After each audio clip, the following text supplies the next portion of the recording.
Davy, how was your journey first of all, and how are you? I'm good. The journey, plain sailing over on a plane. Yeah. Hired a car. And just from everyone, whereabouts? I think they can tell. Whereabouts are you from? I'm from Northern Ireland. Yeah. In other words, Northern Ireland. Okay.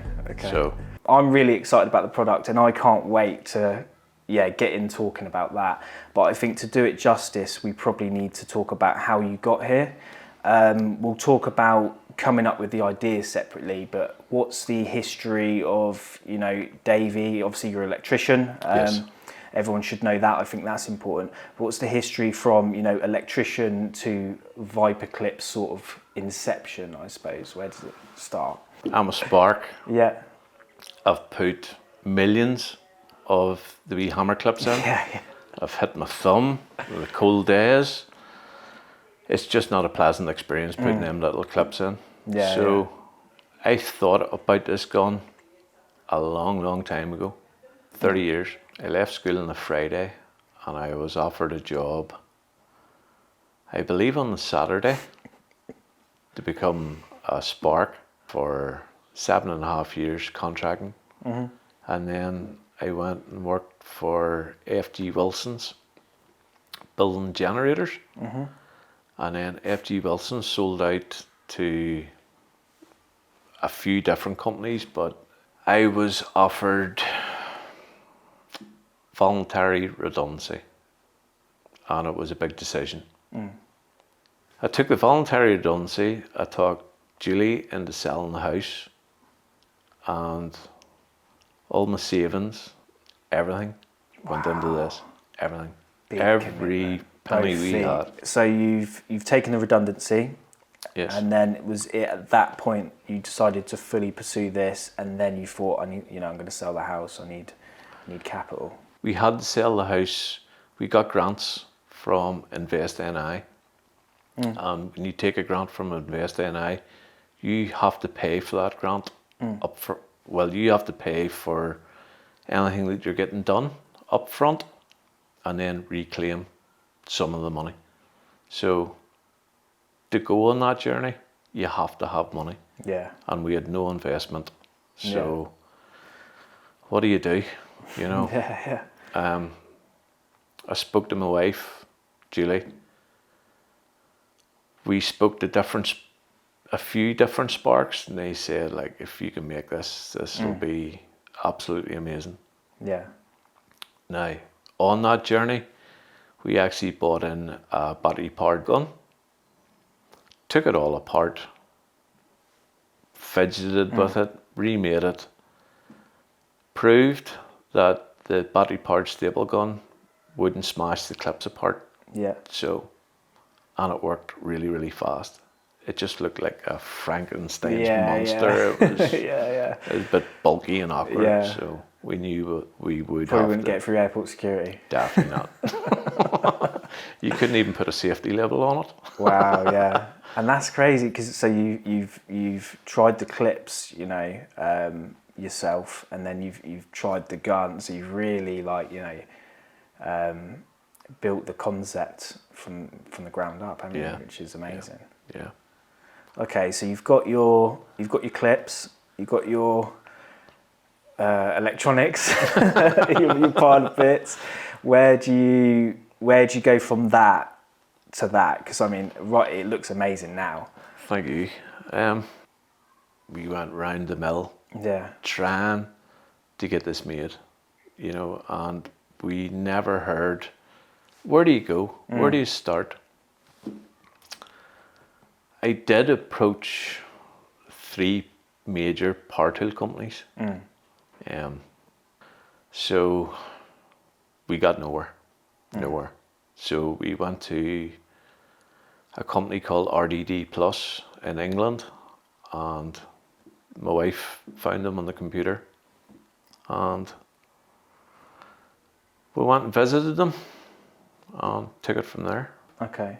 And just to interject then, I saw you on Dragon's Den. Yeah. So first of all, what's the experience of Dragon's Den like, just as a... Nerve-wracking. Yeah. nerve-wracking. And is it like, so obviously it's a pitch, you know, and they throw you in front of the dragon, don't they? Is it literally like that, where you're pitching to them? You get taken around the studio early morning, and you're shown the 5 seats. You're shown the studio that you're going in. You go in and out of the lift, and then you're called in. Right, you're mic'd up. You go into the lift. You come out of the lift. They're all sitting there. It's yeah. If the truth be told, I couldn't have done it on my own. My wife Julie, she had my back. Without Julie, I couldn't have done it. We were in there for an hour and 20 minutes, an hour and a half, something like that. The questions were getting fired at you, constant. Yeah, they don't hold back as well, do they? No, they don't hold back. They don't hold back one little bit. And again, when you see the Dragon's Den, you see a clip of 14, 16 minutes, whatever it is. And you're in there an hour and 20. Yeah. Yeah. And what you see on the Dragon's Den, it was just constant. It was question after question. I can imagine it's very intense. Again, if you go on the BBC programme and you're not prepared, good luck to you. When they started making us offers, I couldn't believe it. Yeah. I was like, I was expecting to go in and come back out with my guts in a bag. Yeah. You know, just rip strips off you. Right, okay, I've done that, I experienced that. Yeah. But humbled and you leave with your tails between your legs. But they actually have the great response that we got. At that point, I myself and Julie, both of us, like, it just makes you more determined. Yeah. And what happened post Dragon's Den then? Because I know you got some offers. Did that, or any of the Dragons part of the business, did that materialise into anything? No, it didn't. Okay. No, it didn't. Again, there's no hard feelings. That's business is business. Yeah. You know, and I respect all the 5 dragons that I myself and Julie, we appeared in front of. Respect all of them. No hard feelings. If it doesn't work, it doesn't work. That's the way it is. And I'm guessing it just wasn't the right fit for the business, the right fit for you, was it? We didn't have the patents granted, and we accepted Deborah Meaden's offer. And just at the time, because the patents weren't granted, she just didn't want to go ahead, which was fair enough. You know. What I will say, the group of investors that we have now, they're local investors, and they're brilliant. Yeah. They are very close. We keep them up to date in information, everything that's going on. So I'm glad where we are now. I'm glad that it was a rocky road to get where we are. So this is the 20th iteration across 4 major design overhauls from the first stapler that you know. Yep. So this, I mean, that's crazy. I know it's a cable stapler. It looks like a cable stapler to the average electrician. What is it? What did you set out to do with it? And what's its capabilities, sort of cable wise and that? Okay, it's designed for 1 mil and 1.5 for those clips. Yeah. 2.5 T&E and then 6 mil T&E. What were some of those iterations like, from complete, I guess, body overhauls, which then dictates everything? Yes. But also, we've made a clip and we've got to change this, or we need to work that out, iron out that kink. What are some of the challenges, is what I'm getting at? The challenge is you need a good proper tool that feels like a power tool, and it has to be for the trade. Well, I mean, it's got a nice weight to it, and the materials feel solid. Cable guide on the front just to center the cable up more. If you're using 1.5, 2.5 cables, Yeah. that obviously goes up for 6 mils. Yeah. Or larger rounder cables, which we haven't developed the clips just yet, but it's The tool setup. yeah, tool setup for it. And it's simple things like if you have your light up here, it spreads out too far. If you have the light down here, it's too close. It's like the positioning of the light. Yeah, it's crazy. Yeah. The specifics of it. The specifics, yeah. And then the spring inside that drives the hammer to drive the 2 nails in. It has to have really good force, you know. Again, it's not designed for masonry, it's only designed for wood. But it will go into the styco, which is bloody hardwood, you know, manufactured, engineered wood. I said to the designers, I would like a tool with a really big punch, but it has to be small, neat, compact. And they sort of looked at me as if, what? Yeah. But you need to make it big. But yeah. the springs, the motor that pulls the springs up, it's all trade quality. You know, I wouldn't accept the cheaper motors, and it's all good quality. I think one of the versions just here was more or less straight. If you put that in your hand now, you feel like it grips your hand. That was all designed like that. You know, we got some of the versions in, I grabbed it and held it, and just that doesn't feel right.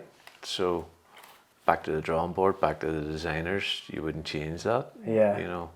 Was this always, because this is something I think is very unique, but again, if you ask me to, having preconceptions of what's already on the market and, you know, an idea of what a stapler is, I don't think I would have come up with this. So how do you come up with this, you know? When you went to reload, this bit here was in your hand. You had the stapler in the other hand. Then you had to put clips in. And I said to the designers, is there any way you can attach this to the machine? So you can do that. You're standing up the ladder. Yeah. You go into the pocket for the clips, grab a strip, you know. You're in. Yeah. I mean, I've struggled loading just a paper stapler before, you know, when they're pinging out. Yep. But that was seamless. And you got, is it 20 or 25 on a belt? 20 on a strip. Yeah. But it'll hold 25. Which means when you're almost out, you can send another one. Yeah. I mean, from the fun I've had with it already, it's such a better hold. You know, well, there's no movement in the cable. Yeah. Whatsoever. That was one of my requirements to the designers making the clips. It has to hold the cable, and has to hold the cable very, very good. And that's something I've noticed with other products on the market, but even with traditional T&E clips as well. You know, they hold, but if you want to move them, you can. When the hammer comes down and hits those 2 nails and drives that in,